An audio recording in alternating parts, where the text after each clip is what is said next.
En cas de maladie, le seul filet dont bénéficient plusieurs travailleurs et travailleuses, ce sont les prestations maladie de l'assurance-emploi. 15 semaines. 15 semaines, c'est peu et c'est certainement pas assez pour couvrir des maladies graves comme les cancers ou les dépressions sévères. Mais on ne devrait jamais avoir à se demander si on va avoir les moyens d'être malade. On ne devrait jamais avoir à choisir entre son revenu et sa guérison, entre un retour au travail ou un retour à la santé. Puis à l'assurance-emploi, le gris n'existe pas. C'est noir ou c'est blanc. Soit vous êtes en prestation maladie et incapable de travailler, soit vous êtes en prestation régulière et devez être disponible à temps plein. On laisse pratiquement aucune place au retour progressif. C'est pour ça qu'on demande une période de prestation universelle de 50 semaines.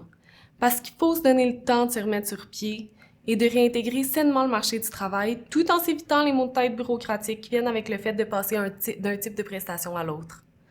Et ces prestations maladie-là, elles devraient être offertes au plus grand nombre sur la base d'un seul critère d'admissibilité qui prend en considération les différentes réalités du marché du travail, mais qui ne varie pas en fonction du taux de chômage régional ou en fonction du type de prestation qu'on demande.